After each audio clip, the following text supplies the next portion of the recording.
اعوذ بالله من الشیطان الرجیم. بسم الله الرحمن الرحیم. این جلسه رو تقدیم میکنم به روح بزرگ استاد و دبیر عزیز دوره دبیرستانم، مرحوم جناب آقای حاج مظفر غیب پرور، که در بازه زمانی سالهای 65 تا 68 در محضرشون در درس فیزیک شاگردی میکردن. در تهیه محتوای این کلاس از چندین کتاب استفاده کردم، مثل کتاب شیم فیزیک پیتر اتکینز، کتاب شیم فیزیک رابرت مورتیمر، کتاب مبانی فیزیک دیوید هالیدی، کتاب اصول شیمی پیتر اتکینز، کتاب ریاضیات برای شیم فیزیک رابرت مورتیمر، کتاب شیمی عمومی چارلز مورتیمر و کتاب شیمی عمومی مارتین سیلبربرگ. برای اون دسته از عزیزانی که خیلی علاقمند هستند تا در مورد بخش محاسبات ریاضی این کلاس اطلاعات بیشتری کسب کنن، توصیه میکنم که به کتاب ریاضیات برای شیمی فیزیک آقای رابرت مورتیمر مراجعه بکنن. خب جلسه قبل خلاصه در مورد تئوری اتمی و ساختمان اتم خدمت شما عرض کردم. در حقیقت جلسه قبل مقدمه و دستگرمی بود برای کلاس امروز ما که به طور خیلی جدی‌تر به بحث ساختمان اتم و به ویژه وضعیت و انرژی الکترون ها در اتم خواهیم پرداخت. اما امروز میخواستم در ادامه بحث جلسه قبل در مورد ساختمان الکترونی اتم ها مطالبی رو خدمت شما عرض بکنم. در مقیاس بزرگ این ساختمان الکترونی یک اتم هستش که خواص شیمیایی اون اتم رو تعیین میکنه. بیشتر تئوری ساختمان الکترونی از آزمایش با امواج الکترومغناطیسی به دست اومده. بنابراین ما ابتدا طبیعت این نوع انرژی رو مورد بررسی و توجه قرار میدیم. در این بین به تئوری‌های الکترونی نیلز بور و اروین شرودینگر و روابط ریاضی اونها جهت یافتن انرژی و طول موج هر الکترون در هر مدار خودش خواهیم پرداخت. امواج رادیویی، امواج مادون قرمز، نور مرئی و اشعه ایکس انواع اشعه الکترومغناطیسی هستند. اشعه الکترومغناطیسی در فضا به صورت موجی حرکت میکنه. لازم هستش تا برای توصیف این امواج با یک سری از اصطلاحات آشنا بشیم. 1. طول موج یا ویو لنگث با علامت لامدا فاصله بین دو نقطه مشابه بر روی دو موج متوالی، مثلا فاصله دو قله متوالی یا دو دره متوالی می باشد. 2. دامنه موج یا امپلیتیود با علامت آ ارتفاع قله یا عمق دره اون موج هستش. شدت یا اینتنسیتی یا درخشندگی یا برایتنس اشعه با مربع یا مجذور دامنه یا آدو متناسب هستش. 3. در خلا همه امواج الکترومغناطیسی بدون توجه به طول موجشون با سرعت 2.9979 ضرب در 10 به توان 8 متر بر ثانیه حرکت میکنن. 4. فرکانس اشعه یا نور تعداد امواجی است که از یک نقطه معین در یک ثانیه عبور میکنن.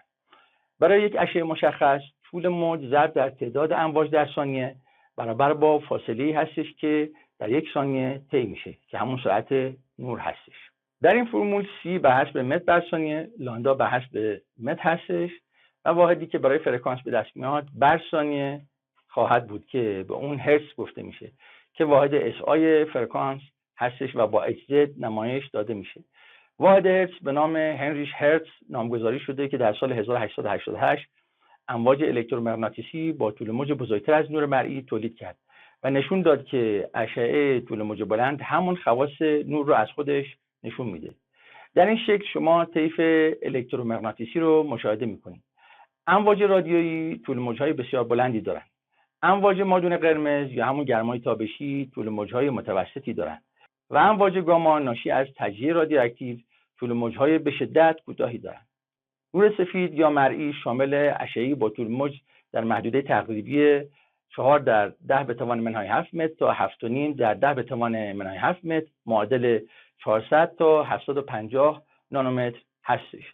در گذشته طول موج به آنگستروم با نماد آصف بیان میشد که 10 به توان منهای 10 متر هستش. این واحد بخشی از سیستم اس آی نیست و امروزه به جای اون از نانومتر استفاده میشه که 10 به توان منهای 9 متر هست. خب بریم یک مسئله با هم حل بکنیم. فرکانس الف نور قرمز با طول موج 700 نانومتر و ب نور آبی با طول موج 400 نانومتر چقدر می باشد؟ خب جواب الف، رابطه بین فرکانس و طول موج نو مساوی با سی تقسیم بر لامدا هستش. یعنی نو میشه فرکانس سی سرعت نور به متر بر ثانیه و لامدا بر حسب متر هستش. چون سی به واحد متر بر ثانیه داده میشه، لامدا باید به متر تغییر داده بشه. خب داریم نو مساوی با سی تقسیم بر لامدا. سی رو بر حسب متر بر ثانیه بنویسیم میشه 3 ضرب در 10 به توان 8 متر بر ثانیه. لامدا رو هم بنویسیم بر حسب متر میشه 700 ضرب در 10 به توان منهای 9 متر که جوابش میشه 4.29 ضرب در 10 به توان 14 بر ثانیه یا هرتز. قسمت به هم به همین ترتیب نو مساوی با سی تقسیم بر لامدا. سی بر حسب متر بر ثانیه میشه 3 ضرب در 10 به توان 8 متر بر ثانیه. مخرج کش هم لامدا هستش، بر حسب متر میشه 400 ضرب در 10 به توان منهای 9 متر که جوابش میشه 7.5 ضرب در 10 به توان 14 بر ثانیه یا هرتز.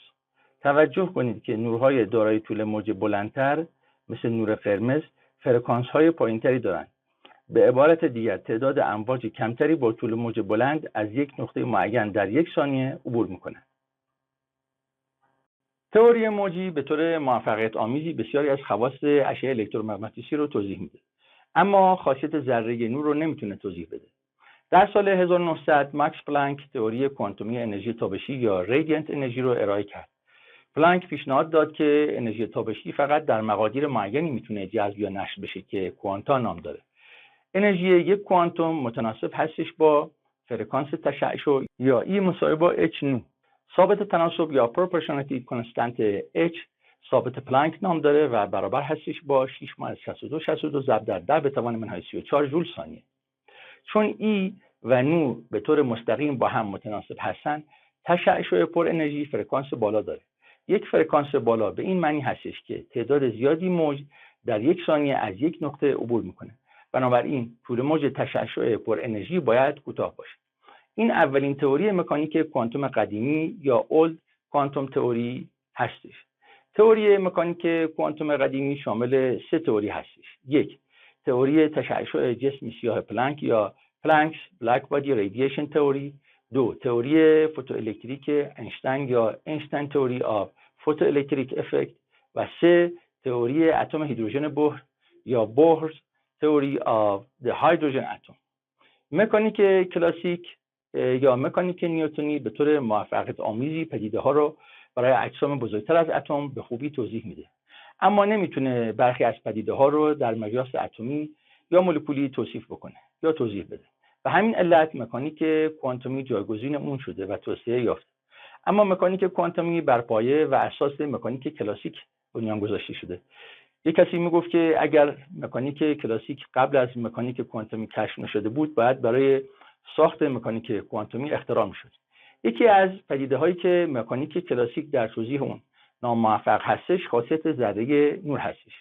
گرچه نیوتن نور رو به صورت ذرات ریزی به نام کورپاسکلز پیشنهاد کرده بود، اما توماس یانگ سالها بعد از نیوتن و پیش از شروع مکانیک کوانتومی خاصیت موجی نور رو در سال 1801 با استفاده از آزمایش دو شکاف یا دابل اسلیت اکسپریمنت نشون داد.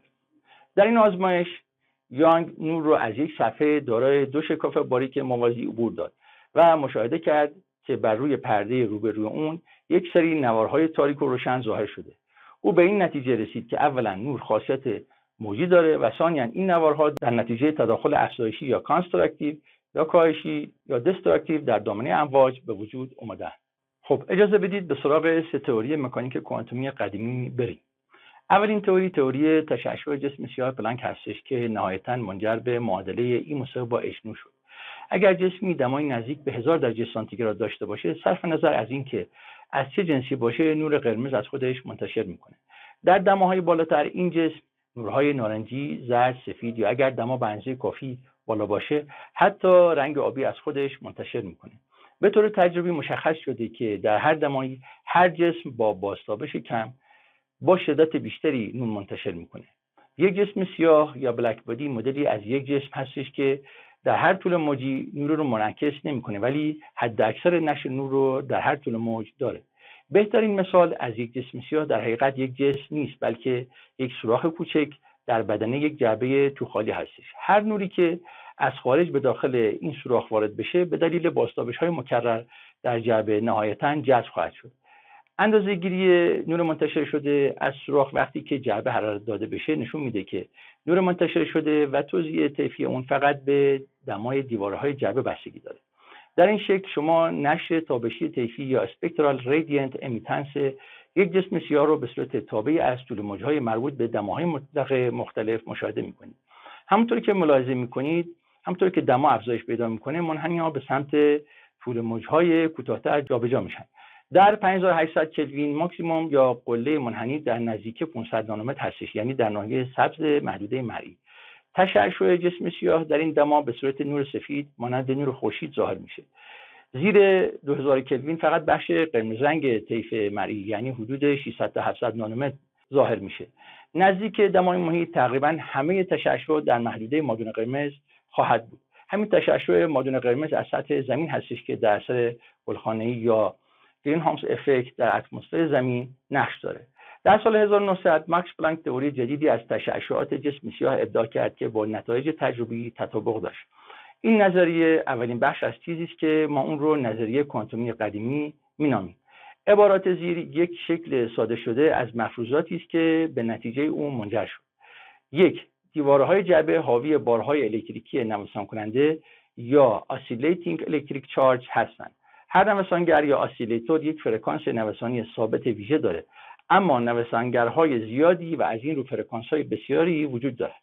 دو، امواج ایستا یا standing waves در جعبه در حالت تعادل با نوسانگرها هستند، به طوری که میانگین انرژی موجهای ایستا با یک فرکانس مشخص برابر است با میانگین انرژی نوسانگرهای دیواره با همان فرکانس. 3. انرژی یک نوسانگر کوانتایی هستش، بدین معنی که میشه فرض کرد که انرژی اون فقط یکی از مقادیر 0، اشنو، 2 اشنو، 3 اشنو، 4 اشنو تا n اشنو میتونه باشه که در اون نو فرکانس نوسانگر و h ثابت پلانک یا پلانکس کانستانت هستش. مقدار n که میتونه هر عدد صحیح مثبت باشه رو عدد کوانتومی مینامند. همونطور که در شکل میبینید این انرژی کوانتایی هستش. کوانتایی بودن با ایستادن روی یک نردبان مقایسه شده. هر شخص میتونه روی هر پله از نردبان بایسته، نه ما بین پله ها. 4. احتمال یک حالت انرژی که با این نمایش داده میشه از توزیع احتمال بولتزمن یا بولتزمن probability distribution به دست میاد که در آن این علامت به معنی متناسب است با و تی دمای مطلق به کلوین و KB ثابت بولتزمن هست. نتیجه تئوری پلانک این فرمول بود: اتا لامدا دی لامدا مساوی هستش با 2p hc2 تقسیم بر لامدا به توان 5 ضرب در ای به توان hc تقسیم بر لامدا kbt منهای 1 دی لامدا که اتا لامدا شدت نشر تابشی طیفی یا اسپکترال رادیانت امیتنس، لامدا طول موج، h ثابت پلانک، c سرعت نور، kb ثابت بولتزمن و t دمای مطلق به کلوین می باشد. پلانک توانست تا با در نظر گرفتن مقدار h با مقدار پذیرفته شده کنونی اون یعنی 6.62 608 ضرب در 10 به توان منهای 34 جول ثانیه نتایج حاصل از این فرمول را با داده‌های تجربی مطابق سازی بکنه. تئوری دوم مکانیک کوانتومی قدیمی تئوری اثر فوتوالکتریک اینشتین یا اینشتین تئوری of the photoelectric effect هستش. وقتی نور به یک صفحه فلزی در خلا تابونده میشه، در صورتی که نور تابونده شده حداقل داره یک طول موج آستانه باشه که بستگی به ماهیت فلز داره، صفحه فلزی از خودش نور منتشر میکنه. این پدیده رو اثر فوتوالکتریک مینامند. طی آزمایشات مختلف مشخص شد که ماکسیموم انرژی الکترون های منتشر شده فقط بستگی به طول موج نور داره، نه شدت اون. برای این پدیده توضیحی یافت نشد تا سال 1905 که اینشتین تئوری خودش رو در زمینه اثر فوتوالکتریک منتشر کرد که ما اون رو دومین تئوری مکانیک کوانتومی قدیمی میدونیم. این تئوری بر این پایه هستش که انرژی در بیم نور از بسته‌های مجزایی به نام کوانتوم تشکیل شده و هر کوانتوم انرژی برابر با h نو مساوی با h لامدا داره که در اون h ثابت پلانک، نو فرکانس تشعشع، لامدا طول موج نور منتشر شده و c سرعت نور هستش. این معادله رو رابطه پلانک اینشتین مینامند و بسته‌های کوانتومی انرژی رو فوتون مینامند. در این ویدیو ملاحظه میکنید که چطور نور ماورابنفش یا یووی با طول موج 366 نانومتر میتونه باعث کنده شدن الکترون از اتم فلز روی بشه. ابتدا صفحه روی رو که قبلا با سنباده صیقل داده شده به روی سر الکتروسکوپ قرار میدهند و سپس الکتروسکوپ رو مثلا با اتصال یک میله پلاستیکی مالش داده شده با پارچه پشمی به صفحه روی دارای بار منفی میکنند. در این حالت دو صفحه پایین الکتروسکوپ از هم فاصله میگیرند. سپس نور ماورابنفش رو به صفحه صیقلی روی میتابونند. در این حالت فاصله دو صفحه پایین الکتروسکوپ از هم کم میشه که نشون دهنده کنده شدن الکترون از اتم‌های فلز روی هستش. در پایان این کلاس باید بتونید ابتدا انرژی نور ماورابنفش با طول موج 366 نانومتر رو محاسبه بکنید و سپس اون رو با انرژی کنده شدن الکترون از لایه آخر روی که منهای 1 ممیزه 505 66 ضرب در 10 به توان منهای 18 ژول هستش رو مقایسه بکنید. تئوری سوم مکانیک کوانتوم قدیمی تئوری اتم هیدروژن بور یا بورس تئوری آف دی هایدروژن اتم هستش. وقتی یک پرتو نور از یک منشور عبور میکنه یا خم میشه یا دچار شکست نور یا رفرکشن میشه. میزان شکست موج بستگی به طول موج اون داره. موج با طول موج کوتاه‌تر بیشتر از موجی با طول موج بلندتر میشکنه. چون نور سفید معمولی شامل موج‌های با همه طول موج‌های محدوده مرئی هستش، یک پرتو نور سفید به نوار پهنی گسترده میشه که طیف پیوسته یا کانتینوس اسپکتروم نامیده میشه. این طیف رنگین کمونی از رنگ‌ها هستش که بین رنگ‌ها فضای خالی وجود نداره. به طور مثال بنفش در آبی داخل میشه و آبی در سبز و غیره. وقتی گازها یا بخارات مواد شیمیایی در یک قوس الکتریکی یا شعله یک چراغ بنزین حرارت داده بشن، نور منتشر میشه. اگر یک پرتو از این نور از یک منشور عبور کنه، یک طیف خطی یا لاین اسپکتروم تولید میشه. این طیف شامل تعداد محدودی خطوط رنگی یا اسپکترال لاینز هستند که هر کدام مربوط به یک طول موج مختلف نور میباشند. طیف نشر خطی هر عنصر مخصوص به اون عنصر و منحصر به فرد هستش. وقتی اتم‌های هیدروژن توسط قوس الکتریکی برانگیخته بشن، نور منتشر میکنند.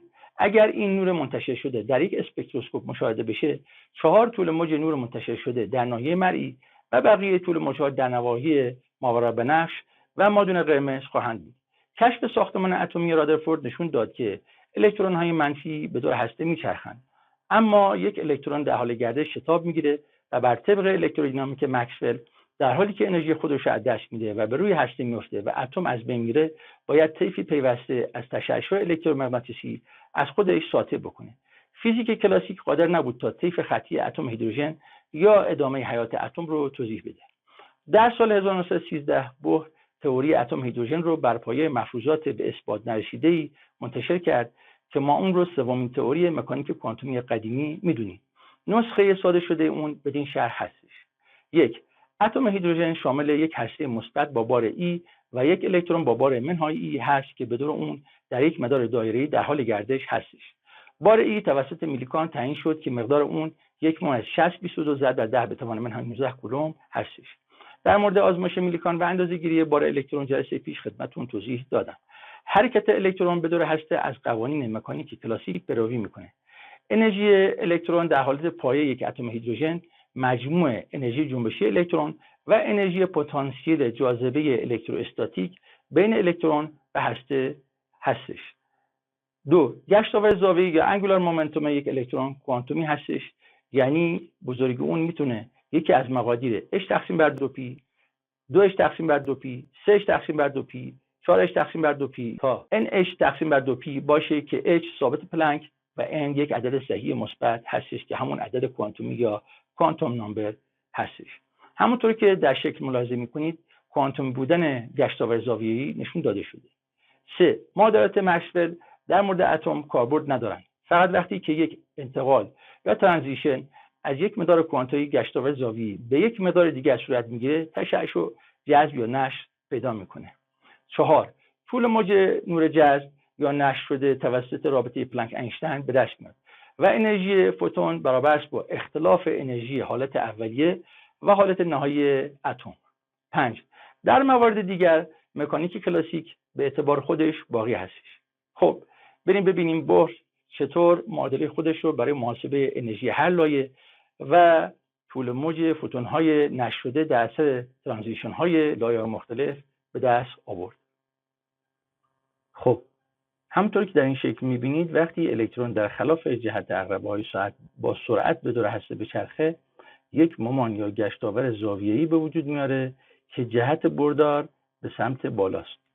همونطور که در شکل می‌بینید دو نیرو بر الکترون در حال گردش به دور هسته وارد میشه. یکی نیروی گریز از مرکز یا سنتریپتال فورس و دیگری نیروی الکتروستاتیک بین بار مثبت هسته و بار منفی الکترون. مقدار نیروی گریز از مرکز طبق تعریف برابر است با منهای ME V به توان 2 تقسیم بر R که ME جرم الکترون هستش، V هم سرعت چرخش الکترون به دور هسته هستش، R هم فاصله بین هسته و الکترون در حال چرخش هستش. اما نیروی الکتروستاتیک بین الکترون و هسته طبق قانون کولومب Q1 Q2 تقسیم بر 4P اپسیلون صفر R به توان 2 هستش که Q1 بار الکترون هستش، Q2 بار هسته هستش، P که عدد 3 و 14 صدام هستش، اپسیلون صفر گذردهی یا پرمیتیویتی خلا هستش که مقدار ثابت هستش و R هم شعاع چرخش یا گردش الکترون به دور هسته هستش.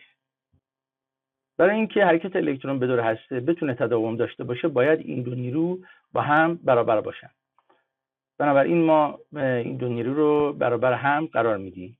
میشه منهای ME V به توان 2 تقسیم بر R مساوی با Q1 Q2 تقسیم بر 4P اپسیلون صفر R به توان 2.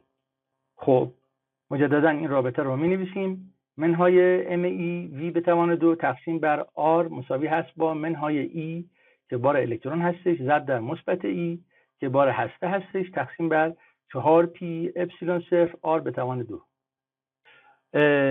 علامت منفی از دو طرف تساوی حذف میشه ME V به توان 2 تقسیم بر R مساوی با E به توان 2 تقسیم بر 4P اپسیلون صفر R به توان 2. از اینجا V2 برابر خواهد بود با R ضرب در E به توان 2 تقسیم بر 4P ME اپسیلون صفر R به توان 2 که اگر R صورت رو با یه دونه R از مخرج بزنیم میشه E به توان 2 تقسیم بر 4P ME اپسیلون صفر R. این رابطه دو رو در ذهنتون داشته باشید. مامان یا گشتاور زاویه‌ای طبق تعریف برابر است با RME ضرب در V که طبق دومین فرضیه بور برابر است با NH تقسیم بر 2P. اگر این رابطه رو بر حسب V بنویسیم عبارت خواهد بود با V مساوی با NH تقسیم بر 2P RME و از اینجا هر دو طرف رو به توان 2 برسونیم میشه V به توان 2 مساوی با N2H2 تقسیم بر 4P به توان 2 R به توان 2 ME به توان 2. این هم رابطه 3 هستش. حالا اگر رابطه 2 و 3 رو مساوی به هم قرار بدیم خواهیم داشت RE به توان 2 تقسیم بر 4P ME اپسیلون صفر R به توان 2 مساوی با N2H2 تقسیم بر 4P2 R2 ME به توان 2. از اینجا اگر ما R سمت چپ رو در جای خودش قرار بدیم و دیگر مقادیر رو جابجا بکنیم خواهیم داشت R مساوی با N به توان 2 H به توان 2 4P ME اپسیلون صفر R به توان 2 تقسیم بر 4P2 R2 ME به توان 2 E به توان 2 که از اینجا اگر ساده بکنیم این کسر رو خواهیم داشت R مساوی با N2H2 اپسیلون صفر تقسیم بر P ME E به توان 2. این رابطه 4 هستش. حالا اگر این رو در حقیقت در صورت کسر N2 رو خارج بکنیم خواهیم داشت R مساوی با H2 اپسیلون صفر تقسیم بر PME E به توان 2 ضرب در N2. برای لایه 1 یا N مساوی با 1 این N2 برابر خواهد بود با 1. بنابراین R مساوی هستش با H2 اپسیلون صفر تقسیم بر PME E به توان 2. این مقدار رو یا H2 اپسیلون صفر تقسیم بر PME E به توان 2 رو بهش میگن A0 که بهش شعاع بحر هم گفته میشه. حالا بیایم صحت این تصاویر رو در حقیقت بررسی بکنیم. خب N بدون واحد هستش، H واحدش جول ثانیه هستش، به توان 2 به توان 2 میرسونیم. اپسیلون صفر واحدش کولوم به توان 2 تقسیم بر جول متر هستش که ما اینجا نوشتیم، میشه کولوم به توان 2 جول به توان منهای 1 متر به توان منهای 1. مخرج کس هم پی بدون واحد هستش، ام ای هم کیلوگرم می نویسیم، ای هم بار الکترون هستش، به کولوم می نویسیم به توان 2. خب جول به توان 2 جول به توان منهای 1 در صورت داریم که یکی از در حقیقت توانهای جول به توان 2 خنثی میشه. کولوم به توان 2 در صورت با کولوم به توان 2 در مخرج حذف میشه جواب کس میشه جول ثانیه به توان 2 متر به توان منهای 1 تقسیم بر کیلوگرم. خب حالا اینو چجوری تبدیلش کنیم به واحد طول؟ خب جول رو همونطوری که میدونید واحد کار هستش و واحد انرژی هم هستش، میشه نیوتن ضرب در متر. ما به جای جول می‌نویسیم نیوتن ضرب در متر در صورت. ثانیه به توان 2 متر به توان منهای 1 هم در همون صورت باقی خواهند بود و مخرج هم که کیلوگرم هستش. نیوتن رو میدونیم که در حقیقت نیرو هستش مساوی با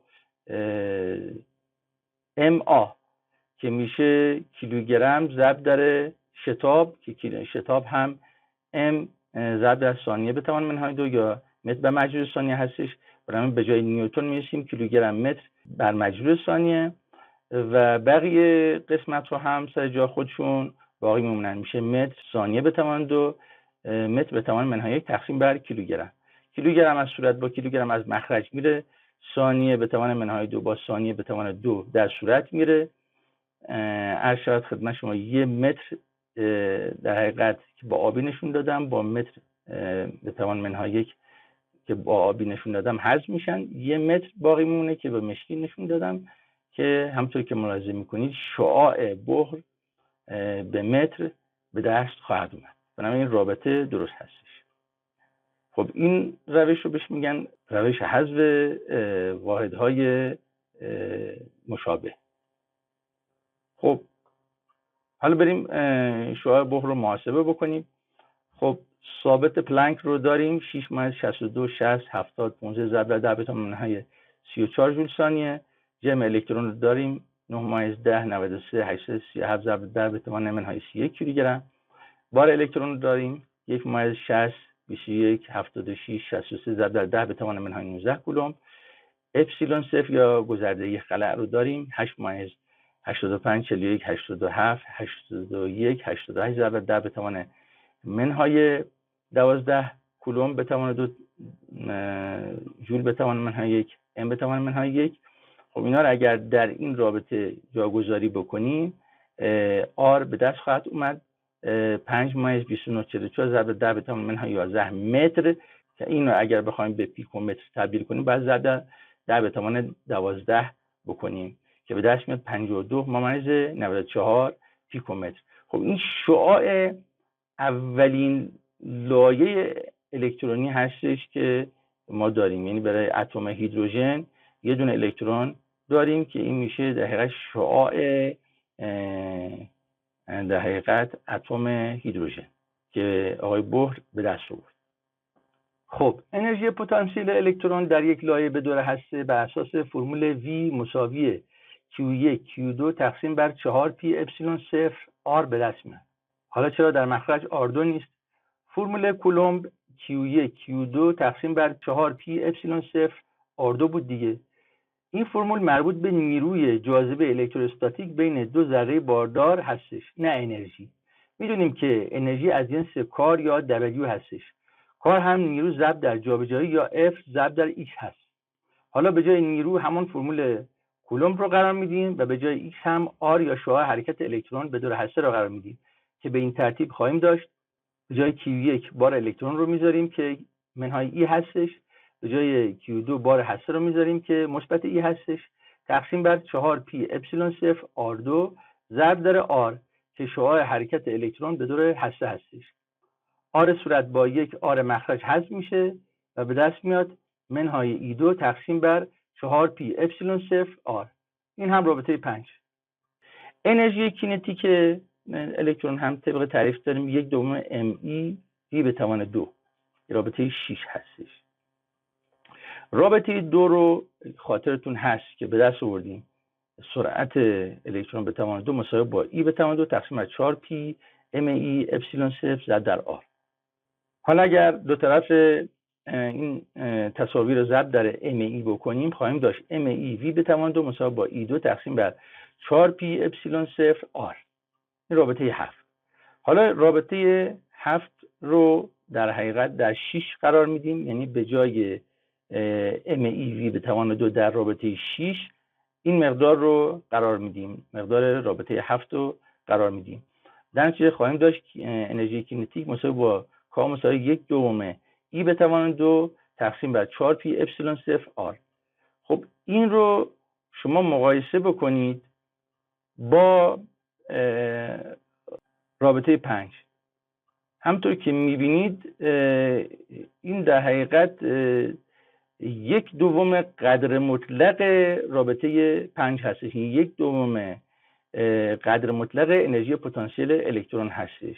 اگر شما رابطه 5 رو مقایسه بکنید خواهید دید که انرژی کینتیک الکترون برابر خواهد بود با 1/2 انرژی پتانسیلش. این رابطه 8 هستش. خب انرژی کل یک الکترون در یک لایه برابر است با مجموع انرژی های جنبشی و پتانسیلش. بنابراین ما می‌نویسیم ای ان مساوی با کا به اضافه وی، یعنی انرژی جنبشی به اضافه انرژی پتانسیل مساوی با 1/2 ای 2 تقسیم بر 4 پی اپسیلون صفر آر منهای ای 2 تقسیم بر 4 پی اپسیلون صفر آر، که از اینجا به دست میاریم انرژی یک لایه یا ای ان مساوی با منهای ای 2 تقسیم بر 8 پی اپسیلون صفر آر. از طرفی داشتیم در رابطه 4 داشتیم شعاع یک الکترون، شعاع حرکت الکترون مساوی با N2H2 اپسیلون صفر تقسیم بر پی ام ای به توان 2. خب در رابطه انرژی در کسرش به جای آر قرار میدیم این مقدار رابطه 4 رو. بنابراین ای ان مساوی با منهای ای به توان 2 پی ام ای به توان 2 تقسیم بر 8 پی اپسیلون صفر N2H2 اپسیلون صفر. یعنی در حقیقت مخرج رابطه 4 میره تو صورت انرژی و صورتش میاد تو مخرج، همونطوری که من با رنگ هم نشون دادم خدمت شما. خب اینجا این کسر رو ساده میکنیم. خب 2 تا ای به توان 2 داریم در صورت ای به توان 2 ضرب ای به توان 2 میشه ای به توان 4. پی صورت با پی مخرج حذف میشه. از شود خدمت شما که ام ای در صورت داریم که در صورت باقی میمونه. در مخرج N2 داریم و H2 داریم که باقی میمونن. 2 تا اپسیلون داریم که اپسیلون صفر ضرب در اپسیلون صفر میشه اپسیلون صفر به توان 2، که این رو اگر بخوایم بنویسیم مرتبش کنیم میشه ای ان مساوی با منهای ام ای به توان 4 تقسیم بر 8 H2 اپسیلون صفر به توان 2 ضرب در 1 تقسیم بر N2 میشه رابطه 9. خب پس بنابراین انرژی هر الکترون در یک لایه بر اساس تئوری بوهر این مقداری هستش که ما در رابطه 9 به دست آوردیم. این رابطه همینطور نشون میده که انرژی هر الکترون در هر لایه به n بستگی داره، یعنی انرژی هر الکترون در هر لایه کوانتایی هستش. خب چجوری میتونیم تفاوت بین انرژی دو لایه رو به دست بیاریم؟ اگر لایه اولیه رو که الکترون در اون قرار داره با n آی یا n اینیشیال نشون بدیم و لایه‌ای رو که الکترون به اون سقوط میکنه با n f یا n فاینال نشون بدیم و فرمول انرژی رو برای هر کدوم از این لایه ها بنویسیم، خواهیم داشت ای n فاینال مساوی به هستش با منهای m ای به توان 4 تقسیم بر 8 h به توان 2 اپسیلون صفر به توان 2 ضرب در 1 تقسیم بر n فاینال به توان 2. ای n آی مساوی هستش با منهای m ای به توان 4 تقسیم بر 8 h به توان 2 اپسیلون 0 به توان 2 ضرب در 1 تقسیم بر n به توان 2. خب انرژی فوتون که نشر میکنه مساوی با منهای ای n فاینال منهای ای n اینیشیال که اگر علامت منفی رو در پرانتز ضرب بکنیم خواهیم داشت ای n اینیشیال منهای ای n فاینال مساوی هستش با ام ای به توان 4 تقسیم بر 8 h2 اپسیلون 0 به توان 2 ضرب در 1 تقسیم بر n اینیشیال به توان 2 منهای 1 تقسیم بر n فاینال به توان 2. فرکانس و طول موج نور نشر شده هم میتونیم از رابطه پلانک اینشتین به دست بیاریم. خب دلتا ای رو که داریم به دست آوردیم الان میشه مساوی با h نو هم مساوی با h سی لاندام هستش. اگه بخوایم فرکانس رو به دست بیاریم این دلتا ای رو که به دست آوردیم تقسیم بر ثابت پلانک میکنیم. اگه بخوایم طول موج رو به دست بیاریم ثابت پلانک رو ضرب در سرعت نور میکنیم، یعنی h ضرب در c تقسیم بر این دلتا ای میکنیم که به دست آوردیم، یعنی لامدا مساوی با hc تقسیم بر دلتا ای. خب رابطه 10 چی نشون میده؟ نشون میده که اگر الکترون از لایه پایینتر یعنی n کوچکتر به لایه بالاتر یعنی n بزرگتر بره دلتا ای بزرگتر از 0 یا مثبت میشه، چون جواب 1 تقسیم بر n اینیشیال به توان 2 منهای 1 تقسیم بر n فاینال به توان 2 مثبت میشه. یعنی برای اینکه یک الکترون از لایه پایینتر به لایه بالاتر بره به انرژی نیاز داره. برعکس اگر الکترون از لایه بالاتر یعنی n بزرگتر به لایه پایینتر یعنی n کوچکتر بره دلتا ای کوچکتر از 0 یا منفی میشه، چون جواب 1 تقسیم بر n اینیشیال به توان 2 منهای 1 تقسیم بر n فاینال به توان 2 منفی میشه. یعنی برای اینکه یک الکترون از لایه بالاتر به لایه پایینتر سقوط بکنه انرژی آزاد میکنه که ما اونو به صورت نشر نور میبینیم. خب در این اسلاید شما ملاحظه میکنید که اگر در رابطه 4 که به دست آوردیم به جای n اعداد صحیح 1 و 2 و 3 و 4 و 5 و 6 رو قرار بدیم شکل سمت چپ به دست خواهد آمد که شعاعهای الکترونی لایه‌های مختلف رو نشون میده. n مساوی 1 که میشه A0 که همون شعاع بحره، n مساوی با 2 میشه 4 A0 یعنی 4 برابر شعاع بحر، یعنی شعاع لایه 2 4 برابر شعاع لایه 1 هستش. به همین ترتیب n مساوی با 3 میشه 9 A0 و الی آخر 16 A0 25 A0 و 36 A0. در شکل‌های سمت راست هم فاصله لایه‌های انرژی و ترانزیشن یا نقل و انتقالات الکترون بین لایه‌های مختلف مثلا از n مساوی با 2 3 4 5 به n مساوی با 1 یا از n مساوی با 3 4 5 به n مساوی با 2 رو ملاحظه می‌کنیم. این شکل همینطور نشون میده که انرژی هر الکترون در هر لایه و همینطور نقل و انتقالات و ترانزیشن های الکترونی بین لایه های مختلف به n بستگی داره، یعنی کوانتایی هستش. در این ویدیو شما مقایسه رو میبینید بین یک نوسانگر هارمونیک کلاسیک و یک نوسانگر هارمونیک کوانتومی که بسیار با هم متفاوت هستش. در نوسانگر هارمونیک کلاسیک که در آبی نمایش داده شده حرکت یک ذره در یک خط سیر مستقیم الخط هستش، در صورتی که یک نوسانگر هارمونیک کوانتومی که در سی تا اچ نمایش داده شده به صورت موجی حرکت میکنه. پویانمایی‌های سی تا اف حل معادله شرودینگر برای 4 حالت مختلف تابع موجی به صورت امواج ایستا یا استندینگ ویوز رو نمایش میدن، در صورتی که پویانمایی‌های جی و اچ حل معادله شرودینگر برای 2 حالت مختلف تابع موجی به صورت امواج پویا یا تراولینگ ویوز رو نمایش میدن. محور عمودی بخش حقیقی یا ریل پارت و بخش موهومی یا ایمیجینری پارت معادله موجی رو نمایش میده که به ترتیب با رنگ آبی و قرمز نمایش داده شده. حالا در مورد این بخش حقیقی و بخش موهومی اگر من بخوام صحبت کنم که بعد یک ترم بیام فیزیک و شیمی کوانتومی رو خدمت شما توضیح بدم که در حقیقت در حد و حوصله این کلاس نیستش. خب این سه تئوری مکانیک کوانتومی قدیمی رو با هم یک مرور کوتاه کردیم. قبل از اینکه وارد معادلات و محاسبات سطوح انرژی الکترون ها در لایه‌های مختلف و طول موج‌های مربوط به اونها توسط معادله شرودینگر بشیم، لازم هستش که مقدمی در مورد معادلات شرودینگر خدمتتون عرض بکنم. اروین شرودینگر الکترون رو به صورت یک ذره موجی در نظر میگیره. بدین معنی که الکترون یک ذره باردار هستش که حرکت اون در اطراف هسته به صورت موجی هستش.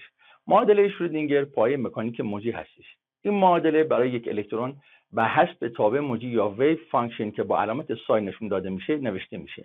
وقتی این معادله رو برای یک الکترون در اتم هیدروژن حل بکنیم، مجموعه از توابع موجی به دست میاد.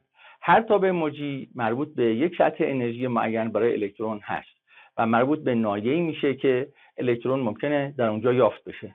تابع موجی در حقیقت یک تابع دامنه یا امپلیتیود فانکشن هستش و اون چیزی رو که اوربیتال نامیده میشه توصیف میکنه. شدت یا اینتنسیتی موج متناسب هستش با مجذور دامنه یا سایدو. گرچه خود تابع موجی یا سای میتونه مقدار منفی داشته باشه، اما مجذور دامنه اون یا سایدو همیشه مقداری مثبت هستش. در هر نقطه از فضا مقدار سایدو برای حجم بسیار کوچک متناسب هستش با دانسیته بار الکترون. بار الکترون رو میتونیم به صورت ابری از بار یا چارج کلود فرض کنیم که در اثر حرکت سریع الکترون ایجاد میشه.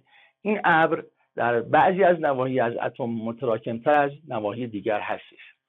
احتمال یافتن الکترون در یک ناحیه معین در اطراف هسته که با سایدو نشون داده میشه متناسب هستش با دانسیته این ابر در اون نقطه. این احتمال در نواحی که ابر متراکمتر هستش بیشتر هست. این تفسیر که تفسیر بورن از تابع موجی نامیده میشه، مسیر الکترون رو مشخص نمیکنه و فقط مکانی رو که احتمال داره الکترون یافت بشه پیش بینی میکنه.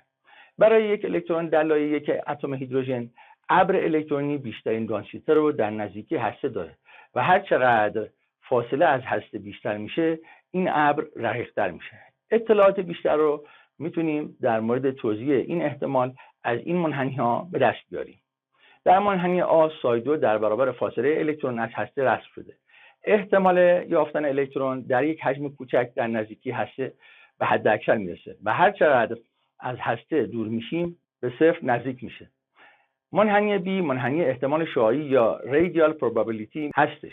احتمال کل یافتن الکترون در یک فاصله معین از هسته در برابر فاصله رسم شده. تصور کنید که دسته از لایه‌های کروی نازک به طور متحدالمرکز در داخل یکدیگر به طور مرتب قرار گرفتند. احتمال یافتن الکترون در هر لایه چقدر هست؟ احتمال یافتن الکترون در یک حجم کوچک در نزدیکی هسته حداکثر هستش. اما یک لایه نزدیک به هسته تعداد کمتری از این حجم ها رو داره تا لایه‌های دورتر.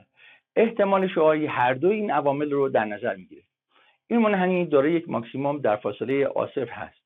احتمال کل یافتن الکترون در فاصله آر مساوی با آ0 حد اکثر هستش.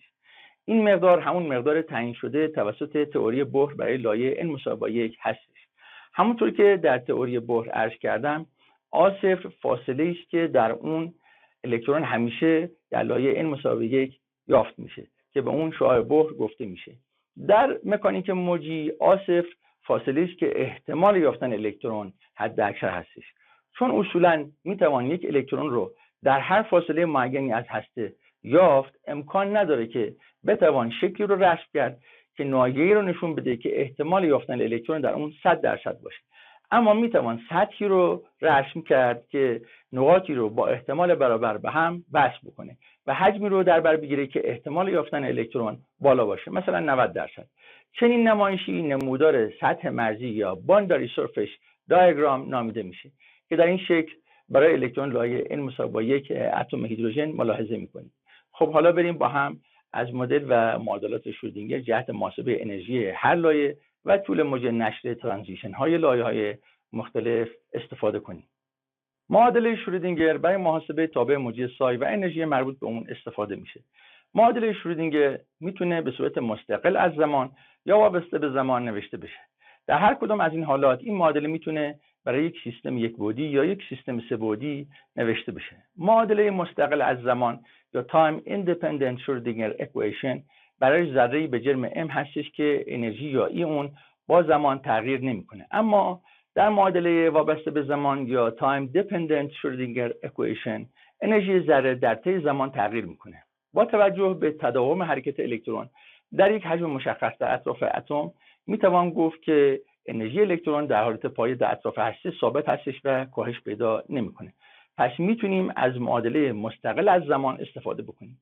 در مورد الکترون ما میتونیم یکی از ساده ترین سیستم ها یعنی یک ذره با جرم m در یک جعبه یک بعدی با دو دیواره سخت که به فاصله L از هم قرار گرفتند استفاده کنیم.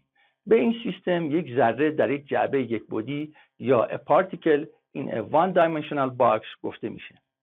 دو روش برای به دست آوردن انرژی و طول موج یک الکترون در یک لایه وجود داره که ما رو به جواب معادله شرودینگر برسونه. یکی روش ساده و دیگری روش استفاده از حساب دیفرانسیل و انتگرال. ابتدا روش اول یا ساده رو انجام میدیم. انرژی کینتیک یک ذره به جرم m از طریق رابطه E مساوی با 1/2 mv2 با سرعت ذره یا v در ارتباط هستش. ما میتونیم این معادله رو با استفاده از تعریف اندازه حرکت یا گشتاور خطی یا لینیر مومنتوم و رابطه دوبروی بر اساس طول موج ذره بنویسیم. ما در نظر میگیریم که هیچ گونه نیرویی به این ذره وارد نمیشه و انرژی پتانسیل ذره در هر جای جعبه صفر هستش و بنابراین انرژی کل ذره فقط برابر هستش با انرژی کینتیک یا جنبشی اون. خب انرژی کینتیک مساوی با 1/2 mv2 این رابطه 1 طبق تعریف. گشتاور خطی مساوی هستش با mv یعنی t مساوی با mv این رابطه 2. رابطه دوبروی لاندا مساوی با h تقسیم بر mv هستش که رابطه 3 میشه. حالا اگر 2 رو در 3 قرار بدیم یعنی به جای مخرج رابطه 3 بذاریم p خواهیم داشت لاندا مساوی با h تقسیم بر mv مساوی با h تقسیم بر p. از اینجا p یا گشتاور خطی مساوی خواهد بود با h تقسیم بر لاندا. اگر رابطه 2 رو در 1 قرار بدیم خواهیم داشت انرژی کینتیک مساوی با 1/2 mv به توان 2 که میشه n2 تقسیم بر m که اگر ساده بکنیم میشه همون 1/2 mv2. درست شد؟ حالا به جای mv در صورت کسر میذاریم چی؟ p که میشه p به توان 2 تقسیم بر 2m. مخرج هم سر جای خودش هستش. حالا p چی بود؟ p h تقسیم بر لاندا بود که به دست آوردیم. خب h تقسیم بر لاندا به توان 2 میشه h2 تقسیم بر لاندا 2. لاندا 2 میاد مخرج کسر میشه h2 تقسیم بر 2m لاندا 2. این رابطه 4 هستش. ما در نظر میگیریم که انرژی پتانسیل ذره در هر جای جعبه صفر هستش و بنابراین انرژی کل ذره فقط برابر است با انرژی جنبشی اون. همونطور که در شکل ملاحظه میکنید طول L میتونه حاوی نصف طول موج یا 1/2 لاندا، 1 لاندا، 3/2 لاندا و همینطور الی آخر تا n ضرب در 1/2 لاندا یعنی n تا نصف لاندا باشه که حالا n میتونه اعداد صحیح باشه 1 و 2 و 3 و 4 و غیره. این رابطه 5. حالا اگر از رابطه 5 بخوایم لاندا رو استخراج کنیم لاندا برابر خواهد بود با 2L تقسیم بر n. یعنی ما در رابطه 5 به دست آوردیم L مساوی با n دوم لاندا. حالا لاندا چه خواهد بود؟ لاندا مساوی با 2L n که باز n اعداد صحیح 1 و 2 و 3 و غیره خواهد بود. این میشه رابطه 6. اگر رابطه 6 رو در رابطه 4 قرار بدیم که همون انرژی جنبشی بود خواهیم داشت E n مساوی با h2 تقسیم بر 2m لاندا 2 مساوی با h2 تقسیم بر 2m به جای لاندا میذاریم 2l n به توان 2. حالا در حقیقت مخرج 2l n که میشه n به توان 2 میره تو صورت میشه n2h2 تقسیم بر 2m ضرب در 2l به توان 2 که میشه 2l به توان 2 میشه 4l2 که اگر ما اینا رو در حقیقت ضرب و تقسیم بکنیم به دست خواهد اومد E n مساوی با n2h2 تقسیم بر 8m l به توان 2. این رابطه 7 هستش. یعنی انرژی یک الکترون در هر لایه از این رابطه به دست میاد. خب این معادله چی به ما میگه؟ اولا میگه که انرژی هر الکترون در هر لایه کوانتایی هستش چون به n بستگی داره. ثانیاً میگه که انرژی ذره با جرم اون یعنی m رابطه عکس داره. یعنی برای یک طول مشخص ذرات سنگین‌تر انرژی کمتری نسبت به ذرات سبکتر خواهند داشت. همینطور نشون میده که انرژی الکترون با عکس توان 2 طول جعبه متناسب هستش. یعنی هر چقدر L کوچکتر باشه سطوح انرژی به هم فشرده تر میشن. خب بریم ببینیم شرودینگر چگونه این محاسبات رو انجام داد از طریق حساب دیفرانسیل انتگرال. معادله مستقل از زمان شرودینگر برای یک ذره در یک جعبه یک بعدی به صورت منهای h بار به توان 2 تقسیم بر 2m در d2 سای به dx2 به علاوه vx سای x مساوی با e سای x که حالا h بار در حقیقت ثابت کاهیده پلانک هستش که حالا بهش میرسیم. d2 سای مشتق دوم سای هستش، dx2 هم که مشخصه. vx در حقیقت انرژی پتانسیل ذره هستش و سمت راست هم یه سایه x هستش، یعنی یه توتال هستش. بنابراین بخش اول سمت چپ انرژی کینتیک ذره یا الکترون نشون میده، بخش دوم یا vx سایه x انرژی پتانسیل ذره رو نشون میده و بخش سمت راست معادله هم انرژی کل ذره رو نشون میده. بدین معنی که مجموع کل انرژی های پتانسیل و جنبشی ذره برابر با انرژی کل ذره هستش. ام جرم الکترونه، اچ بار هم که عرض کردم ثابت کاهیده پلانک هستش یا ثابت دیراک هم بهش میگن. ایکس که فاصله ذره از نقطه شروع حرکت هستش، میتونه از 0 تا ال که قطر لایه هستش که الکترون در اون قرار داره تغییر بکنه. اگر در نظر بگیریم که به این ذره هیچ نیروی وارد نمیشه، بنابراین انرژی پتانسیل اون 0 هستش. بنابراین این معادله به این شکل در خواهد آمد: منهای h بار به توان 2 تقسیم بر 2m ضرب در d2 سای به dx2 به اضافه 0 مساوی با e سای x. خب میشه منهای h بار به توان 2 تقسیم بر 2m ضرب در d2 سای به dx2 مساوی با e سای x. اگر در حقیقت ثابت کاهیده و جرم الکترون که m هستش رو بخوایم ببریم سمت راست، این تساوی به این صورت در خواهد آمد: d2 سای تقسیم بر dx2 مساوی با منهای 2m تقسیم بر h بار به توان 2 ضرب در e سای x. این رابطه 9 هست. شماره گذاری میکنم رابطه 9 که اشتباه نکنیم. طبق حساب دیفرانسیل d2 سای به dx2 جوابش یعنی در حقیقت سایه x از اینجا به دست میاد a سینوس کای x به اضافه b کوسینوس کای x. این رابطه 10 رو در نظر داشته باشید. در این جواب a و b و k مقادیر ثابتی هستن. برای اثبات اینکه این عبارت جواب این معادله هستش، یعنی جواب d2 سای به dx2 هستش، میایم امتحانش میکنیم. این جواب رو در معادله جاگذاری میکنیم و در حقیقت مشتقگیری میکنیم ببینیم که به کجا میرسیم. خب میشه d2 سای به dx2 مساوی با d2 a سینوس کای x به اضافه b کوسینوس کای x به dx2. خب مشتق اول در حقیقت سینوس کای x به dx میشه کا کوسینوس کای x. مشتق اول کوسینوس کای x به dx میشه منهای کا سینوس کای x. خب بنابراین اگر مشتق اول این رابطه یعنی d2 سای به dx2 رو بخوایم برای این جواب بنویسیم، خواهد بود d2 a سینوس کای x به اضافه b کوسینوس کای x به dx2 مساوی با d کا a کوسینوس کای x منهای کا b سینوس کای x dx که این در حقیقت مشتق اول رابطه هستش.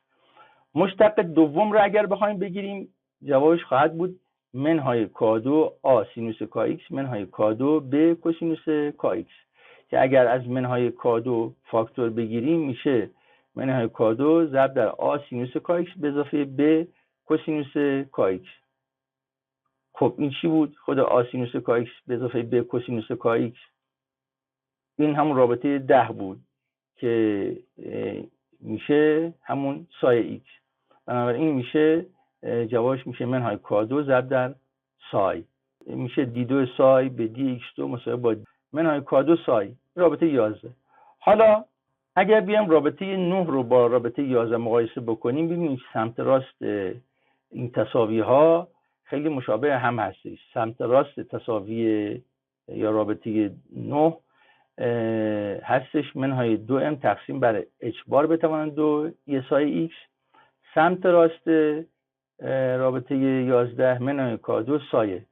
بنابراین میتونیم نتیجه بگیریم که منهای k2 مساوی با منهای 2m ای تقسیم بر h بار به توان 2 که از اینجا ای به دست خواهد اومد k2 h بار به توان 2 تقسیم بر 2m. حالا h بار همونطور که عرض کردم براتون تعریف خواهم کرد، برابر است با h تقسیم بر 2p ثابت کایده پلانک یا ثابت دیراک، میشه h تقسیم بر 2p. اگر به جای h بار در این رابطه انرژی که به دست آوردیم بذاریم h تقسیم بر 2p، خواهیم داشت k2 h2 تقسیم بر 8p2m. این رابطه 13 هستش. هدف بعدی تعیین مقدار آبی و به ویژه کا هستش. از شرایط مرزی یا بانداری کاندیشنز استفاده میکنیم که در اون x مساوی با 0 و x مساوی با l هستش. در هر دو این شرایط سایه x مساوی با 0 هستش که ما فرض کرده بودیم که در این دو ناحیه سایه x مساوی با 0 هستش. ابتدا x مساوی با 0 رو در جواب معادله قرار میدیم. اگر x مساوی با 0 رو در جواب معادله قرار بدیم خواهیم داشت سایه x مساوی با a سینوس کا x به اضافه b کوسینوس کا x میشه سایه 0 مساوی با a سینوس کا 0 به اضافه b کوسینوس کا 0 که عرض شود خدمت شما اینجا سینوس کا 0 میشه 0، کوسینوس کا 0 هم میشه در حقیقت 1 که 1 ضرب در b میشه b. در اینجا به دست خواهیم آورد سایه 0 مساوی با b. خب چون گفته بودیم که یعنی فرضمون این بود که در x مساوی با 0 سایه x مساوی با 0 هستش، بنابراین اینجا b ما به دست میاد 0 چون x مساوی 0 بود، سایه x مساوی با 0 بنابراین b هم به دست میاد 0. این رابطه 15. حالا اگه همین b مساوی با 0 رو در جواب معادله شرودینگر قرار بدیم خواهیم داشت سایه x مساوی با a سینوس کا x به اضافه b کوسینوس کا x میدهد سایه x مساوی با a سینوس کا x به اضافه 0 کوسینوس کا x. 0 کوسینوس کا x هم که میشه 0. در نتیجه خواهیم داشت سایه x مساوی با a سینوس کا x. در نتیجه تابع موجی ما به این شکل در خواهد اومد که میشه رابطه 16. برای تعیین مقدار کا از دومین شرایط مرزی یعنی x مساوی با l استفاده میکنیم و اونو در این جواب قرار میدیم. خب x مساوی با l سایه x مساوی با a سینوس کا x سایه l مساوی با a سینوس کا l. برای اینکه سایه l مساوی با 0 بشه یا a بعد مساوی با 0 بشه یا سینوس کا l بعد مساوی 0 باشه. اگر a مساوی با 0 بشه در حقیقت این جواب غیر قابل قبوله، چون در این صورت سایه باید در همه مسیرش 0 باشه که به این معنیه که ذره در هیچ جای مسیر در هیچ کجای مسیر وجود نداره. خب اگر در حقیقت سینوس کا l برابر 0 باشه در این صورت کا l مساوی با طبق در حقیقت اون مطالبی که در دبیرستان خوندیم یا شاید هم شما در دانشگاه خوندید کا l مساوی با NP خواهد بود و از اینجا کا مساوی با NP الون. این رابطه 17. خب اگر شما این رابطه 17 رو در رابطه همون 16 معادلی که برای در حقیقت تابع موجی دست آوردیم قرار بدید خواهید داشت سایه x مساوی با a سینوس کا x سایه x مساوی با a سینوس npx الون که این n هم در حقیقت میتونه عدد صحیحی باشه 1 و 2 و 3 و 4 و غیره. حالا اگه بخوایم انرژی هر لایه رو به دست بیاریم اگر یادتون باشه رابطه 13 رو به دست آوردیم، این مساوی با k2 h2 تقسیم بر 8p2m. درست؟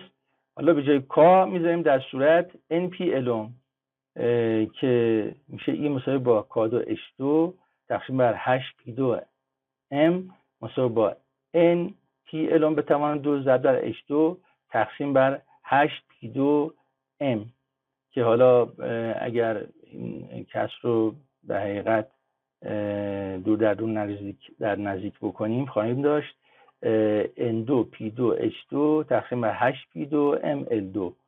خب پیده صورت با پیده مخرج میره، میشه N2H2 تقسیم بر HML2.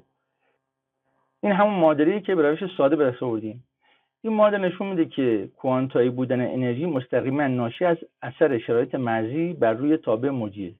خب حالا آ رو چطور به دست بریم؟ برای به دست آوردن آ ما از این واقعیت استفاده میکنیم که احتمال یافتن ذره در طولی به اندازه dx از x برابر است با سای 2x dx و بنابراین کل احتمال یافتن ذره بین x مساوی با 0 و x مساوی با l عبارت است از مجموع این احتمالات که میشه همون انتگرالش و انتگرال این احتمالات هم برابر هستش با 1 یا 100%. بریم با هم این محاسبات رو انجام بدیم. خب انتگرال سای 2x dx مساوی است با، حالا اگه شرایط مرزی رو اعمال بکنیم تبدیل میشه به یک انتگرال معین. انتگرال معین از 0 تا l سای 2x dx مساوی است با انتگرال 0 تا l آ سینوس کای x 2 dx. چرا؟ برای اینکه سای x رو به دست آورده بودیم دیگه که برابر بود با آ سینوس کای x مساوی است با انتگرال 0 تا l آ2 سینوس 2 کای x dx.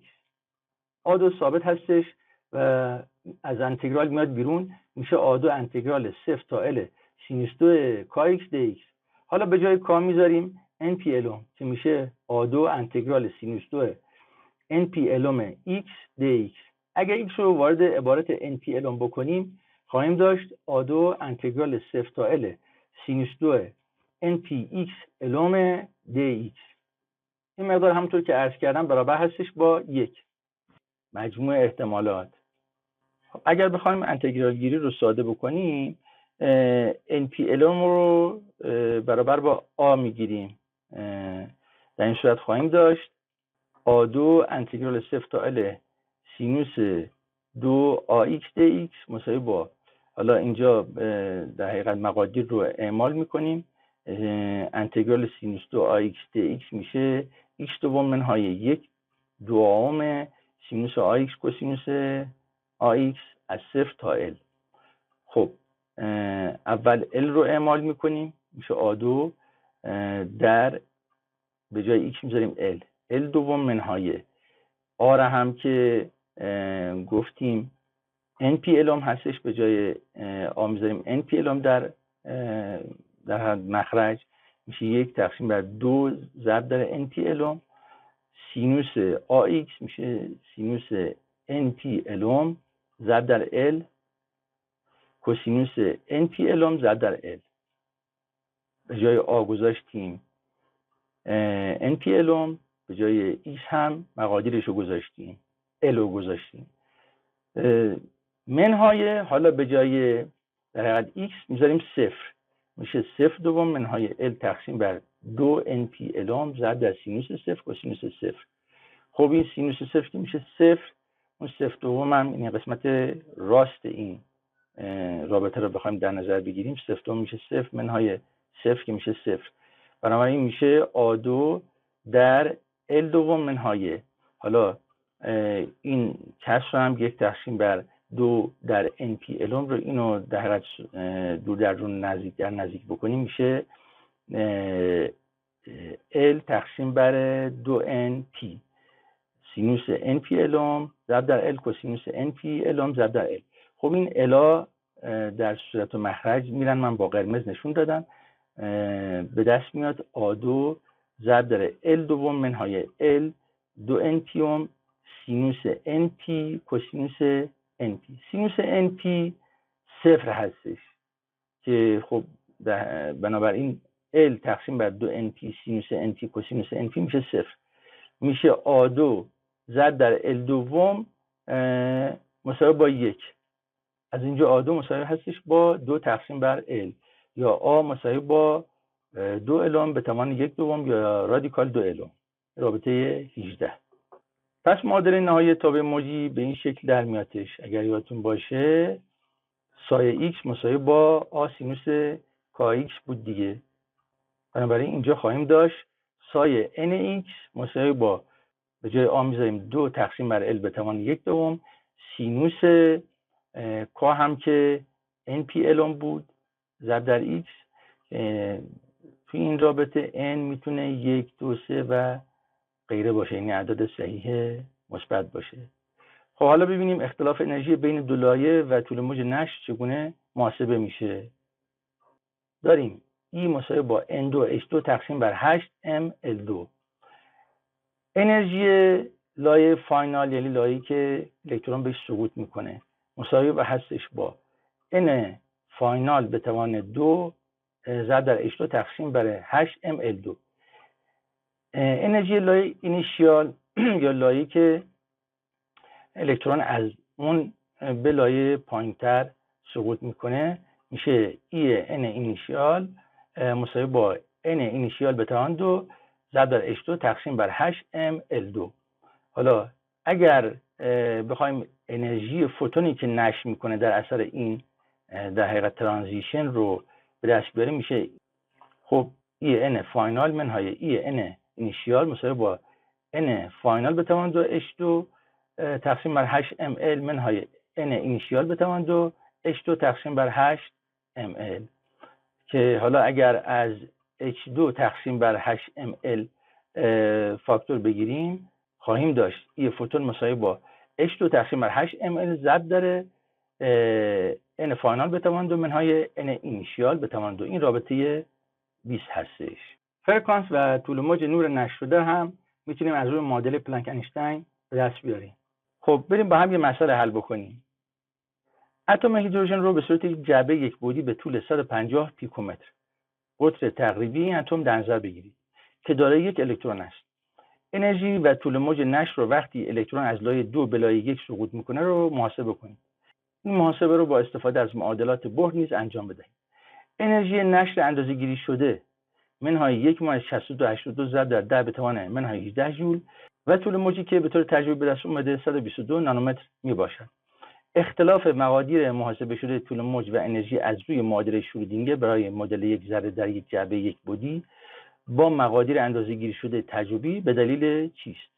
خب این مقادیر ثابت رو داریم، ثابت پلانک رو داریم، جمع الکترون رو داریم، بار الکترون رو داریم، گذرده خلا رو هم داریم. میریم که جاگذاری بکنیم در معادله شرودینگر. ای فوتون به دست آوردیم، آخرین رابطه‌ای که به دست آوردیم ای ان فاینال منهای ای ان اینیشیال مساوی با H2 تقسیم بر 8mL2 ضرب در ان فاینال به توان 2 منهای ان اینیشیال به توان 2 که حالا اگر به جای H مقدارش رو در صورت قرار بدیم، به جای جمع الکترون مقدارش رو در مخرج قرار بدیم، L رو هم داریم که 150 پیکومتر هستش. اگر تبدیل کنیم به در حقیقت متر میشه 1 مایز 50 صدم یا 1.5 ضرب در 10 به توان منهای 10 متر میشه. به توان 2 میرسونیم ضرب در n فاینالمون 1 n اینیشیالمون 2 یعنی از لایه 2 میاد به لایه 1. مقداری که به دست میاریم منهای 8 مایز 0 320 ضرب در 10 به توان منهای 18 جول هستش. خب از رابطه پلانک انیشتین هم میتونیم لامدا رو به دست بیاریم. لامدا مساوی با هستش با hc تقسیم بر دلتا ای که h رو در صورت قرار میدیم، c هم به در حد متر بر ثانیه تبدیل میکنیم، در صورت قرار میدیم، دلتا ای رو هم که به دست آوردیم در مخرج قرار میدیم، به جول به دست خواهیم آورد 2 مایز 47 ضرب در 10 به توان منهای 8 متر که به نانومتر بخوایم تبدیل کنیم میشه 24 مایز 7 یا 24.7 نانومتر. این از طریق معادله شرودینگر بود. بر اساس مدل بور، اون رابطه‌ای که برای مدل بور داشتیم برای انرژی ای فوتون مساوی با منهای ای ان فاینال منهای ای ان اینیشیال مساوی با ای ان اینیشیال منهای ای ان فاینال مساوی با ام ای به توان 4 تقسیم بر 8 H2 اپسیلون 0 به توان 2 ضرب در 1 تقسیم بر n اینیشیال به توان 2 منهای 1 تقسیم بر n فاینال به توان 2. خب اگر جرم الکترون رو در صورت قرار بدیم به کیلوگرم، بار الکترون رو بر حسب کولون در صورت قرار بدیم، در مخرج هم ثابت پلانک رو به توان قرار بدیم به توان 2 برسونیم و اپسیلون 0 رو هم قرار بدیم به توان 2 برسونیم، n اینیشیال رو هم که میدونیم 2 هستش، n فاینال رو هم که میدونیم 1 هستش قرار بدیم، عددی که به دست میاریم این مساوی با منهای 1-6349 ضرب در 10 به توان 18 جول هستش. بر اساس رابطه پلانک اینشتین هم لامدا رو به دست میاریم که hc تقسیم بر دلتایی هستش. در صورت ثابت پلانک رو قرار میدیم و همینطور سرعت نور به حسب متر بر ثانیه. در مخرج هم انرژی هستش که به دست آوردیم که نتیجه 12-15 سلام ضرب در به توان منهای 8 متر هستش که به نانومتر بخوایم تبدیل کنیم میشه 121-0.5 نانومتر. ای بابا این همه زحمت کشیدیم، پس چرا جواب مدل بور بیشتر از مدل شرودینگر به نتایج تجربی نزدیکتر هستش؟ خب این جوابیه که من از شما دوستان میخوام ذیل این ویدیو لطفاً جوابتون رو برام بنویسین. این هم معادله وابسته به زمان شرودینگر برای یک ذره در یک جعبه یکبعدی که خارج از بحث این کلاس هستش. موفق و مؤید باشید و السلام علیکم و رحمت الله.